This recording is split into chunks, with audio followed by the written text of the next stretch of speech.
नमस्कार दोस्तों, कैसे हैं आप सब। दोस्तों, आज के समय में मोबाइल हमारे जीवन का एक महत्वपूर्ण अंग बन गया है। खाना ऑर्डर करना हो, किसी से बात करनी हो, अपना मन बहलाना हो या फिर परिवार के सदस्यों या दोस्तों के लिए टिकट बुक करनी हो, ये सारे काम हम आज के समय में मोबाइल से चुटकियों में कर सकते हैं। लेकिन दोस्तों, क्या आपको पता है कि कुछ साल पहले तक मोबाइल की किसी ने कल्पना भी नहीं की होगी। लेकिन एक ऐसे वैज्ञानिक थे जिन्होंने 100 साल पहले ही ये बता दिया था कि भविष्य में वायरलेस टेक्नोलॉजी की मदद से telephone signal, music files, video और डॉक्यूमेंट्स भेजे जाएंगे। दोस्तों, आज हम बात करने जा रहे हैं महान साइंटिस्ट निकोला टेस्ला के बारे में। कहा जाता है कि उन्होंने एक ऐसी मशीन बना ली थी जो अगर प्रयोग में आ जाती तो पूरी दुनिया को फ्री में बिजली मिल जाती। लेकिन उस समय के कोयले से बिजली बनाने वाली कंपनियों ने अपने बिजनेस डूबने के डर से ऐसा नहीं होने दिया। दोस्तों, जब 10 जुलाई 1856 की रात निकोला टेस्ला का जन्म हुआ था, तब तूफानी हवाएं चल रही थी। ऐसी तूफानी रात में पैदा होने के कारण कुछ लोगों ने कहा कि ये बच्चा अंधेरे का रूप है।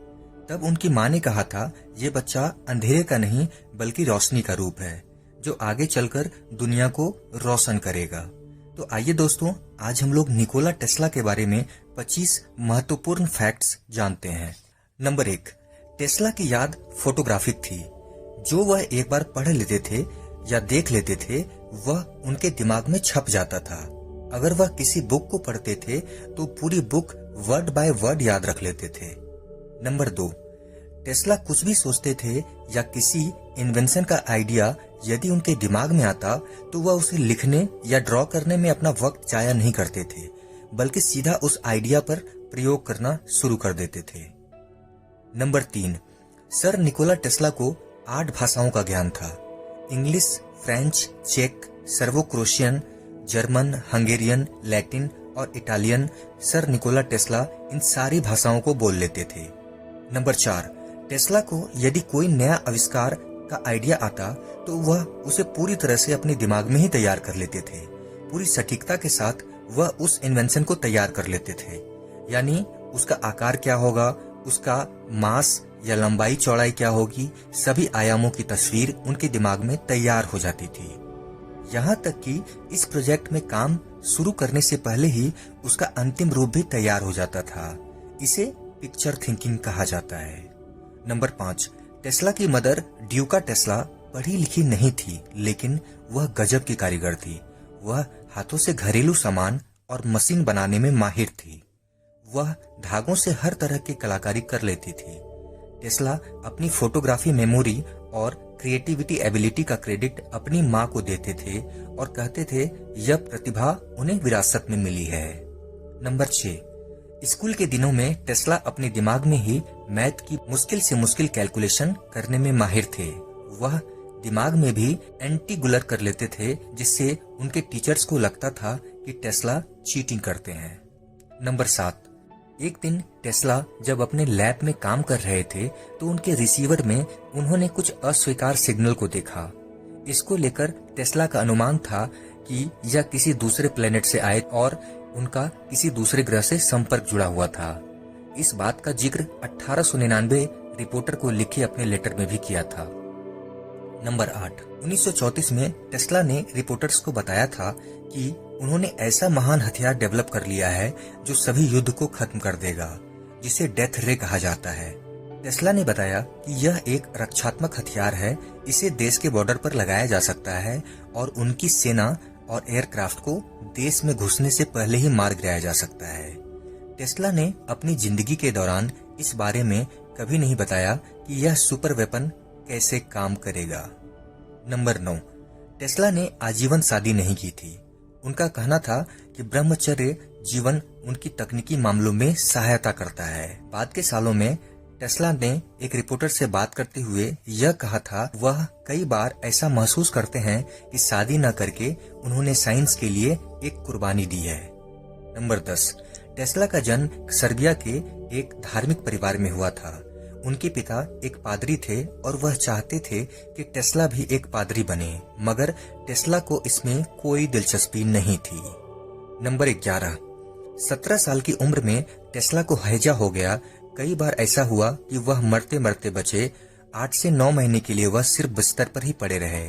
टेस्ला के फादर, जो कि उन्हें पादरी बनाना चाहते थे, निराशा के पलों में उन्होंने टेस्ला से वादा किया कि वह इस बीमारी से निजात पाते हैं तो वे उन्हें एक बेस्ट इंजीनियरिंग स्कूल में भेजेंगे। टेस्ला स्वस्थ हुए और उनके पिता ने वह वादा पूरा किया। नंबर 12। बचपन में टेस्ला को उनके जीवन की घटनाओं के दृश्य बार बार आंखों के सामने आते थे, मतलब बीच की घटना फिल्म की तरह उनके दिमाग में चलती थी। नंबर 13। जब दुनिया संचार के बारे में ज्यादा सोच भी नहीं रही थी, उस समय टेस्ला वायरलेस कम्युनिकेशन की बात कर रहे थे। वह अपने टाइम से बेहद आगे थे। वायरलेस टेक्नोलॉजी से जुड़ी उनकी डिस्कवरी की वजह से ही आज स्मार्टफोन का वजूद पॉसिबल हो पाया है। नंबर 14। 1896 में एक पब्लिक इवेंट में टेस्ला की मुलाकात स्वामी विवेकानंद से हुई। 13 फरवरी 1896 को वह अपने किसी दोस्त को लिखे एक लेटर में स्वामी विवेकानंद ने इस बात का जिक्र किया था। दोनों की इस टॉपिक पर बात हुई थी कि कैसे टेस्ला के एनर्जी को लेकर आइडियाज वेदांती कॉस्मोलॉजी से मिलते हैं। नंबर 15। टेस्ला ने एक रेडियो कंट्रोल नाव बनाई थी जो रिमोट से चलती थी। रेडियो कंट्रोल सिस्टम में रेडियो द्वारा ट्रांसलेट किया गया सिग्नल से डिवाइस को रिमोट कंट्रोल किया जाता था। टेस्ला यह आइडिया अपने यूएस मिलिट्री को बेचना चाहते थे कि वह इसका इस्तेमाल युद्ध में एक रिमोट कंट्रोल रेडियो के रूप में कर सकते हैं, लेकिन यूएस मिलिट्री ने इसमें अपनी कोई रुचि नहीं दिखाई। पहले विश्व युद्ध तक रिमोट कंट्रोल के बारे में लोग ज्यादा नहीं जानते थे और पहले विश्व युद्ध के बाद तब इसके बारे में जानकारी बढ़ी जब कई देशों ने अपने मिलिट्री प्रोग्राम में इसका इस्तेमाल करना शुरू किया। सन 1898 में न्यूयॉर्क में एक इलेक्ट्रॉनिक एग्जीबिशन के दौरान टेस्ला पहली बार रिमोट से चलने वाली इस नाव को लोगों के सामने लेकर आए। जब वहां मौजूद भीड़ ने उसे देखा तो किसी को भी यकीन नहीं हुआ और लोग कहने लगे कि यह कोई मैजिक या फिर टेस्ट लाने के लिए किसी ट्रेंड मंकी को नाव में बिठा रखा है। नंबर 16। अपने स्वास्थ्य के लिए टेस्ला हर रोज 13 से 16 किलोमीटर पैदल चलते थे। नंबर 17। टेस्ला को कबूतरों से काफी गहरा लगाव था। वह हर रोज उसे दाना डालते थे। टेस्ला अपने होटल के कमरे की खिड़की से भी कबूतरों को खिलाते थे। वह कहते थे कि एक सफेद माता कबूतर से बहुत प्रेम करते थे, वैसे ही जैसे कोई अपनी प्रेमिका से करता है। नंबर 18। टेस्ला अपनी जिंदगी के अंतिम सालों में शाकाहारी बन चुके थे। उन दिनों में सिर्फ मिल्क, ब्रेड, हनी और वेजिटेबल जूस ही लेते थे। नंबर 19। 1884 में थॉमस एडिसन की कंपनी ने टेस्ला को ऑफर किया कि यदि वे उसकी इन्वेंशन जनरेटिंग डायनेमो को मॉडिफाई करते हैं तो उन्हें $50,000 दिया जाएगा। उस जमाने में यह बड़ी रकम थी। टेस्ला ने 9 दिन 16-16 घंटे काम करने के बाद एडिसन को एक बेहतर वर्जन बनाकर दिया। बाद में टेस्ला ने एडिसन की कंपनी को छोड़ दी और खुद की कंपनी को एस्टैब्लिश किया। टेस्ला ने एडिसन की कंपनी को क्यों छोड़ा था, इसकी वजह साफ नहीं हो पाई, लेकिन एक कहानी कहती है कि एडिसन ने जो टेस्ला को $50,000 देने का वादा किया था, वह पैसा इतना मेहनत करने के बावजूद उन्हें नहीं दिया गया और एडिसन ने टेस्ला को यह कहकर पैसा देने से इनकार कर दिया कि तुम हम अमेरिकन मजाक को भी नहीं समझते। नंबर 20। आज हम अपनी रोजमर्रा की जिंदगी में जिस बिजली का उपयोग करते हैं उसका क्रेडिट टेस्ला को ही जाता है। टेस्ला ने अल्टरनेटिंग करंट को दुनिया के सामने रखा।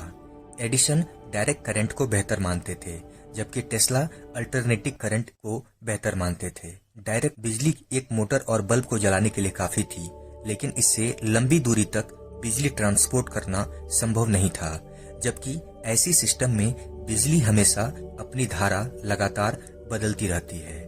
एसी सिस्टम से दूर दूर तक बिजली आसानी से पहुंचाई जा सकती थी। टेस्ला थॉमस एडिसन की गलतियों को दुनिया के सामने लेकर आए। दोनों में इसको लेकर काफी विवाद हुआ था, जिन्हें इतिहास में वॉर ऑफ करंट के नाम से जाना जाता है। आज दुनिया में एसी करंट सिस्टम से ही बिजली घर में प्रोवाइड की जाती है। नंबर 21। हर साल टेस्ला के नाम पर निकोला टेस्ला पुरस्कार दिया जाता है। यह पुरस्कार उन इन्वेंटर्स को दिया जाता है जो इलेक्ट्रिक पावर को जनरेट और न्यूट्रलाइजेशन में मेजर कंट्रीब्यूशन करते हैं। नंबर 22, यह माना जाता है कि टेस्ला के द्वारा 300 अलग अलग आविष्कार किए गए थे या उन आविष्कारों में टेस्ला का योगदान था। इस बात पर बहस होती रही है कि इनमें से कितने पेटेंट्स टेस्ला के नाम पर दर्ज हैं। दुनिया भर के 26 देशों में कम से कम 278 पेटेंट्स के नाम जारी किए गए हैं। नंबर 23, हैरानी होती है कि इतने महान इन्वेंटर होने के बावजूद टेस्ला को नोबेल पुरस्कार नहीं मिला। नंबर 24, 7 जनवरी 1943 को न्यूयॉर्क के होटल के रूम नंबर 3327 में टेस्ला मृत पाए गए। उन्होंने अपने अंतिम दिनों में लोगों से मिलना बिल्कुल बंद कर रखा था। उन्होंने अपने दरवाजे पर डू नॉट डिस्टर्ब का साइन लगा रखा था। टेस्ला की मृत्यु की खबर होटल की एक मेड को हुई जब उसने टेस्ला के रूम पर लगे डू नॉट डिस्टर्ब को इग्नोर किया और सीधे कमरे में चली गई, जहां उसे टेस्ला की मृत बॉडी मिली।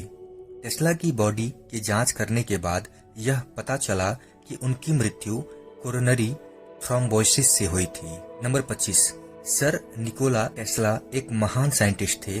उनमें वैज्ञानिक प्रतिभा कूट कूट के भरी हुई थी, लेकिन चुपचाप रहने वाले इस व्यक्ति में सामाजिक और व्यवहारिक कुशलता नहीं थी, इसलिए वह कभी एडिसन जितने फेमस नहीं हो पाए। टेस्ला ने कई महान खोजें की, लेकिन कभी उन्हें उनके काम का पूरा क्रेडिट नहीं मिला। दोस्तों, अगर आपको यह वीडियो अच्छी लगी तो लाइक करें, कमेंट करें, शेयर करें और चैनल को सब्सक्राइब करके बेल आइकन को जरूर प्रेस कर दें, जिससे आगे आने वाली वीडियोस आपको समय पर मिल सकें।